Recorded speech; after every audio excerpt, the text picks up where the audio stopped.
வணக்கம். இது people English series. இந்த வீடியோல நாம ஒரு இன்ட்ரெஸ்டிங்கான டாபிக் பார்க்க போறோம். சாதாரணமா பேசுறப்போ சொல்லுவோம் இல்லையா? சண்டையிலேருந்து அவ என்கிட்ட பேசுறது இல்ல. சின்ன வயசுலேருந்து எனக்கு அவர தெரியும். பிறந்ததுலேருந்து எனக்கு அந்த பையன தெரியும். கல்லூரியில சேர்ந்ததுலேருந்து அவனோட நடவடிக்கையே சரியில்ல. ஊருக்கு போனதுலேருந்து அவ ஒரு ஃபோன் கூட பண்ணல. இந்த மாதிரிலாம் நம்ம சொல்லுவோம் இல்லையா? ஏதாவது ஒரு இன்சிடென்ட்ட சொல்லி அப்பையிலேருந்து அப்படின்னு சொல்றதுக்கு நம்ம என்ன வார்த்தையை இங்கிலீஷ்ல யூஸ் பண்ணணும்? சில சமயங்கள்ல நம்ம எம்ஃபசைஸ் பண்ணுவோம். என்னைக்கு அவன் காலேஜ்ல சேர்ந்தானோ, அன்னையிலேருந்து அப்படின்னு சொல்லுவோம் இல்லையா? ஸோ இந்த மாரியெல்லாம் சொல்றதுக்கு நம்ம என்னென்ன வேர்ட்ஸ் யூஸ் பண்ணணும்? அப்படி யூஸ் பண்றப்போ அந்த சென்டென்ஸ் ஃபார்மேஷன் எப்படி இருக்கணும்? இதையெல்லாம் தான் நம்ம டீட்டெயிலா பார்க்க போறோம்.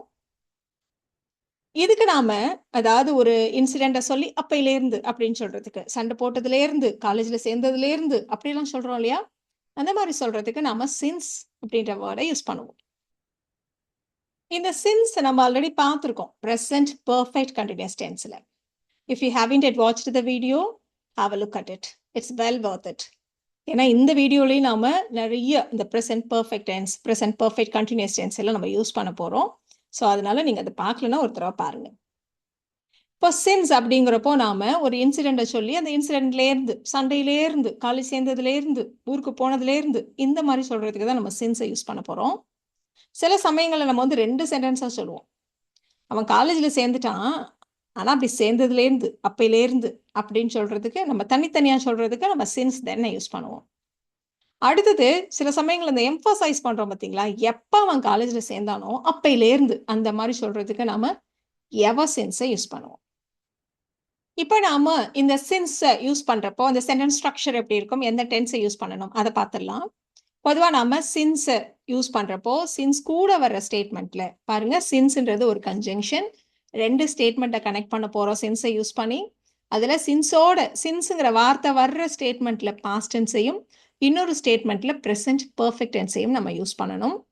இதே பாருங்க சில சமயங்கள்ல, இப்ப இந்த எக்ஸாம்பிள் பாருங்களேன். அவளுக்கு திருமணம் ஆனதிலேருந்து இங்குதான் வேலை செய்து கொண்டிருக்கிறாள். இங்குதான் வேலை செய்து வருகிறாள். அப்படி சொல்றதுக்கு. இங்குதான் வேலை செய்து கொண்டிருக்கிறாள், செய்து வருகிறாள், கொண்டிருக்கிறாள், வருகிறாள். இந்த வார்த்தை வந்தா, அதே மாதிரி அந்த விஷயம் தொடர்ந்து நடக்குது, கன்டினியூஸா நடக்குது அப்படின்னா, அப்ப பிரசன்ட் பெர்ஃபெக்ட் கன்டினியூஸ் டென்ஸை நம்ம யூஸ் பண்ணணும். If you are a beginner and if you do not know about present perfect tense and continuous tense, you had better watch those videos. அதை பார்த்துட்டு அப்புறம் இங்க வந்தீங்களானா தான் உங்களுக்கு ஈஸியா இருக்கும். இப்போ இதையே நாம அப்படியே ஃபார்முலா மாதிரி பார்த்துடலாம். இப்போ பாஸ்ட் டென்ஸ்னா உங்களுக்கு தெரியும். பிரசன்ட் பெர்ஃபெக்ட் டென்ஸ் அப்படின்னா சப்ஜெக்ட்டுக்கு ஏற்ற மாதிரி ஹேவ் இல்லைன்னா ஹேஸ் பிளஸ் V3 எப்படி நம்ம யூஸ் பண்ணுவோம். இப்போ இதுவே நீங்க பிரசன்ட் பெர்ஃபெக்ட் கண்டினியூஸ் டென்ஸை யூஸ் பண்றதா இருந்தா சப்ஜெக்ட் இல்லை சப்ஜெக்ட்டுக்கு ஏற்ற மாதிரி ஹேவ் இல்லைன்னா has, been plus verb plus ing. இது வந்து பிரசன்ட் பெர்ஃபெக்ட் கண்டினியூஸ் டென்ஸ். சில சமயங்கள்ல நாம உணர்வுகளை குறிக்கக்கூடிய வார்த்தைகள், வேர்ப் இல்லாம உணர்வுகளை குறிக்கக்கூடிய ஃபீலிங்ஸ் அண்ட் எமோஷனை குறிக்கக்கூடிய வார்த்தைகளை யூஸ் பண்ணுவோம். அப்போதிலிருந்து அவள் மகிழ்ச்சியாக இருக்கிறாள், அப்போதிலிருந்து அவள் கவலையாக இருக்கிறாள், அப்போதிலிருந்து நாங்கள் நண்பர்களாக இருக்கிறோம், இந்த மாதிரி சொல்லுவோம். அவர்களாக இந்த மாதிரி சொல்றப்போ அட்ஜெக்டிவ்ஸ். ஸோ அந்த மாதிரி வேர்ப் இல்லாம அட்ஜெக்டிவ்ஸ் வந்ததானா சப்ஜெக்ட், ஹேவ் இல்லைன்னா ஹேஸ் சப்ஜெக்ட்டுக்கு ஏற்ற மாதிரி, பீன் பிளஸ் அட்ஜெக்டிவ் இப்படி நாம யூஸ் பண்ணணும். ஸோ எனிவே எக்ஸாம்பிள் பார்க்குறப்போ இது எல்லாமே உங்களுக்கு ஈஸியாக தான் இருக்கும். இப்போ நம்ம ஃபர்ஸ்ட் எக்ஸாம்பிள் எடுத்துக்கலாம். எனக்கு சின்ன வயசுல இருந்து அவரை தெரியும். யாரோட சின்ன வயசுலேருந்து அதை நம்ம ஸ்பெசிஃபிக்காக சொல்லிடுவோம். என்னோட சின்ன வயசுலேருந்து எனக்கு அவரை தெரியும் அப்படின்னு நம்ம சொல்ல போகிறோம். ஸோ எந்த ஸ்டேட்மெண்ட்ல இருந்துங்கிற வார்த்தை வருதோ அது கூட தான் நம்ம சின்ஸை கனெக்ட் பண்ணுவோம். அதை நாம பாஸ்ட் டென்ஸில் சொல்லணும். இன்னொரு ஸ்டேட்மெண்ட்டை நம்ம ப்ரெசன்ட் பெர்ஃபெக்ட் டென்ஸில் சொல்லணும். ஸோ என்னுடைய சின்ன வயசுல அப்படின்னு இருக்கு இல்லையா, அந்த பார்ட் வந்து past tense. So I was a small child. I was a small child. அவரை எனக்கு தெரியும். இதை சாதாரணமாக நம்ம ஐ நோ ஹிம் அப்படின்னு நம்ம சொல்லிடுவோம். பட் இந்த இடத்துல சின்ஸை யூஸ் பண்ணுறப்போ இதை ப்ரெசன்ட் பெர்ஃபெக்ட் டென்ஸில் சொல்லணும். அதனால ஐக்கு ஏற்ற மாதிரியான வேர்டு வந்து இங்கே ஹேவ் இல்லையா. ஸோ ஐ ஹேவ், நோவுடைய third form known. I have known him அப்படின்னு நம்ம சேர்த்து சொல்லணும். இப்போ இந்த சென்டென்ஸை எப்படி சொல்றது? சின்ஸை முன்னாடியும் வச்சு சொல்லலாம், பின்னாடியும் வச்சு சொல்லலாம். I have known him since I was a child. எப்படி சொல்லாலும் கரெக்டு தான். Since I was a child I have known him அப்படியும் நம்ம சொல்லலாம். ஸோ 2 விதமாகவும் சொல்லலாம். ஸோ ஈஸியாக தானே இருக்கு. இன்னொரு எக்ஸாம்பிள் பார்த்துடலாமா? அவன் பிறந்ததுலேருந்து எனக்கு தெரியும் அப்படின்னு நம்ம சொல்ல போறோம். ஸோ அதே சென்டென்ஸை தான் கொஞ்சம் சேஞ்ச் பண்ணியிருக்கோம். அவன் பிறந்ததுலேருந்து எனக்கு அவனை தெரியும் அப்படின்னு நம்ம சொல்ல போறோம். ஸோ இருந்துங்கிற வார்த்தை எங்க வருதுன்னு பாருங்க. அவன் பிறந்ததுல இருந்து. ஸோ அவன் பிறந்தான் அப்படின்னா he was born. எனக்கு அவனை தெரியும் அப்படின்னா வழக்கம் போல அது present perfect tenseல சொல்லணும். அதனால I have known him. அப்ப இந்த சென்டென்ஸ் எப்படி இருக்கும்? I have known him since he was born. இல்லைன்னா since he was born I have known him. ரெண்டு விதமாவும் நம்ம சொல்லலாம். இப்ப அடுத்த எக்ஸாம்பிள் பாருங்க. வீடு திரும்பியதிலிருந்து அவள் எதையோ தேடிக்கொண்டிருக்கிறாள் அப்படின்னு நம்ம சொல்ல போறோம். ஸோ வீட்டுக்கு வந்ததுலேருந்து எதையோ தேடிட்டு இருக்கா அப்படின்னு நம்ம சொல்லுவோம் இல்லையா? ஸோ வீடு திரும்பியதில் இருந்து இந்த பார்ட் கூட தான் நம்ம சின்ஸை கனெக்ட் பண்ணணும். ஸோ இது வந்து பாஸ்ட் டென்ஸ்ல இருக்க போது எதையோ தேடி கொண்டிருக்கிறாள்னு இருக்கு. அப்போ நம்ம ப்ரெசன்ட் பெர்ஃபெக்ட் கண்டினியூஸ் டென்ஸை யூஸ் பண்ணணும் இல்லையா?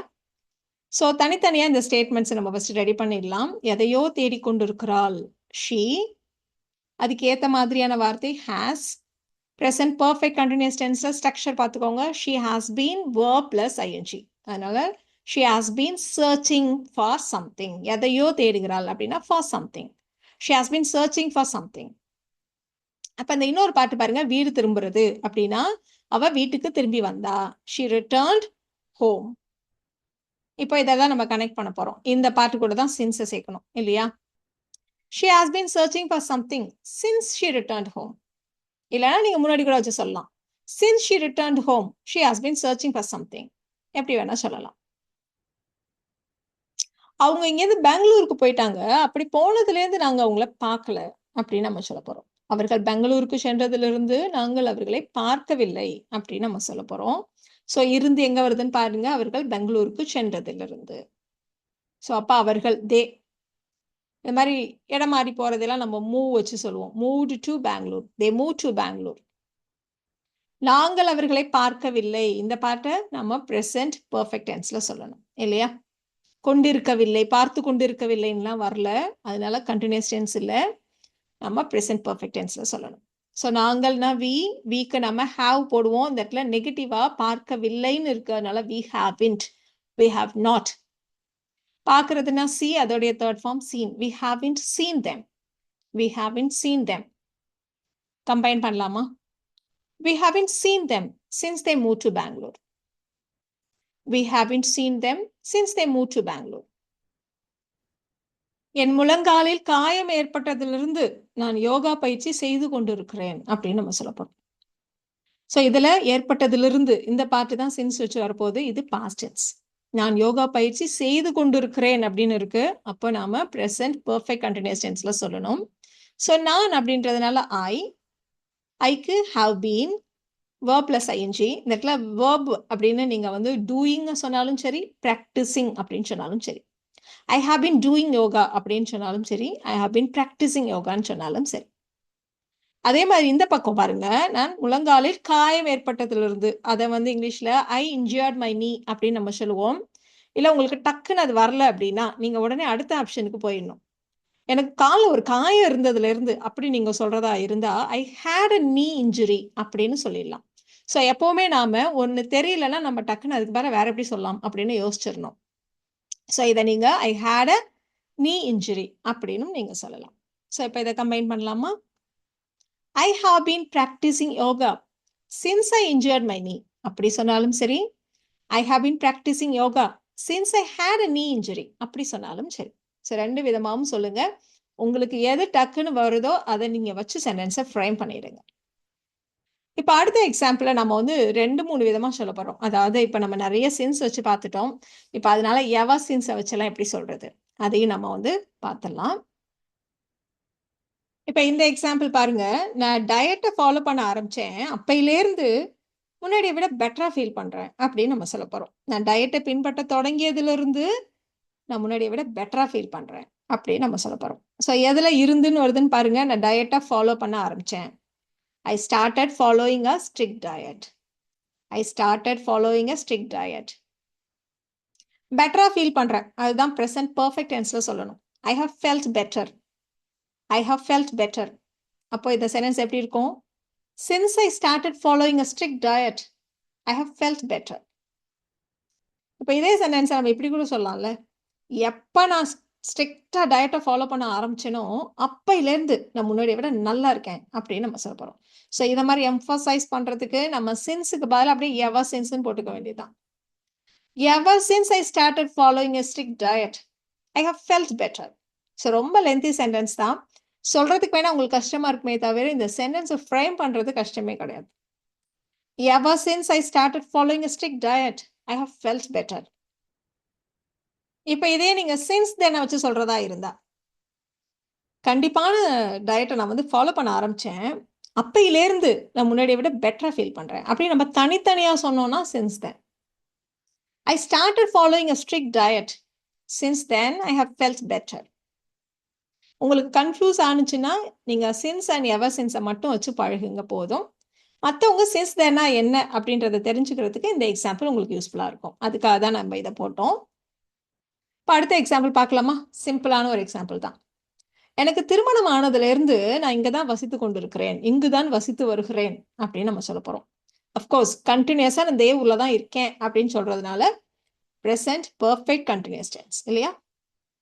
எனக்கு திருமணம் ஆனதில் இருந்து இதுல தான் சின்ஸ் யூஸ் பண்ண போறோம். இத நம்ம பாஸ்ட் டென்ஸ்ல சொல்லணும். அப்ப ஐ காட் மேரிட். நான் இங்கு தான் வசித்துக் கொண்டிருக்கிறேன். பிரசன்ட் பெர்ஃபெக்ட் கன்டினியூஸ் டென்ஸ்ல சொல்லணும். அப்ப ஐ have been living here. I have been living here. சேர்த்து சொல்லலாமா? I have been living here since I got married. I have been living here since I got married. இதே நீங்க எம்பசைஸ் பண்ணணுமானா, எப்ப கல்யாணம் ஆனுச்சோ அப்பையிலேருந்து இந்த ஊர்ல தான் இருக்கேன். அப்படி நீங்க சொல்லணுமானா, I have been living here ever since I got married. அப்படின்னு ஒரு எவர சேர்த்துக்க வேண்டியதுதான். அவர் பணக்காரர் ஆனதுலேருந்து ரொம்பவே மாறிட்டார். அப்படின்னு நம்ம சொல்ல போறோம். அவர் பணக்காரர் ஆனதிலிருந்து பாஸ்ட் டென்ஸ் இல்லையா? ஆனார் அப்படின்னா he became rich. He became rich. நிறைய சேஞ்ச் ஆயிட்டார். He has changed a lot. இது present perfect tense இல்லையா?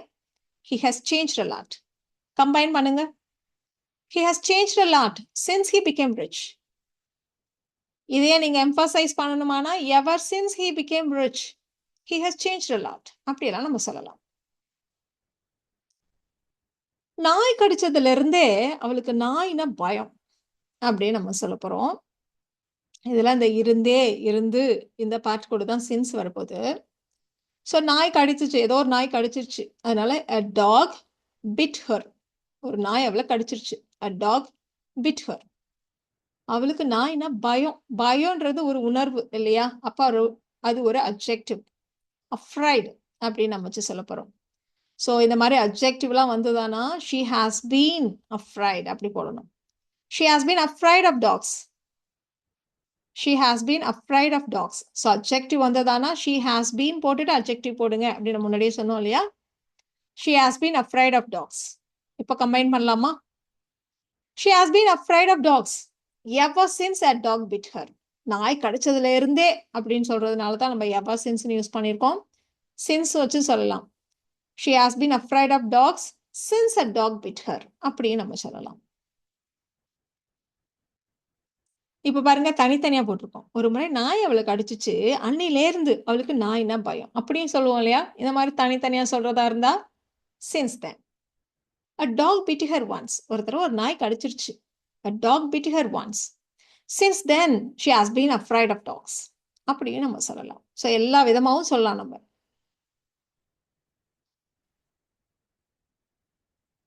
அடுத்த எக்ஸாம்பிள் பாருங்க. நான் என் ஃப்ரெண்டோட சண்டை போட்டதுலேருந்து அவன் எனக்கு ஃபோன் பண்றது இல்ல அப்படின்னு நம்ம சொல்ல போறோம். ஸோ சண்டை போட்டதுலேருந்து இந்த பாட்டு பாஸ்ட் டென்ஸ். ஐ quarreled with my friend. வாய் சண்டை அப்படின்னா குவாரல்னு சொல்லுவோம். ஐ quarreled with my friend. அவ எனக்கு ஃபோன் பண்ணல. இது present perfect tenseல இருக்க போகுது இல்லையா? ஸோ அவள் அப்படின்றதுனால she இடத்துல பண்ணல அப்படின்னு நெகட்டிவா இருக்கு. அதனால hasn't called me. she hasn't called me. she hasn't called me since I quarreled with my friend. இல்லனா since I quarreled with my friend, she hasn't called me. இப்போ இங்க 2 சென்டென்சஸ் இருக்கு. நீங்க ட்ரை பண்றதுக்கு. நாங்க முதல்ல பார்த்ததுலேருந்து மீட் பண்ணதுலேருந்தே நாங்க ஃப்ரெண்ட்ஸாக இருக்கிறோம். ஃப்ரெண்ட்ஸ்ன்றது ஒரு அட்ஜெக்டிவ். அதை செக் பண்ணிக்கோங்க. கல்யாணம் ஆனதுலேருந்து அவள் சமையல் கற்றுக்கொண்டு இருக்கிறாள். ஸோ இந்த 2 சென்டென்ஸ் தான் நீங்க ட்ரை பண்ண போறீங்க. இப்போ இந்த வீடியோ பாஸ் பண்ணிட்டு இதை நீங்க ட்ரை பண்ணுங்க. அடுத்து நீங்க உங்க ஆன்சரையும் செக் பண்ணிக்கலாம்.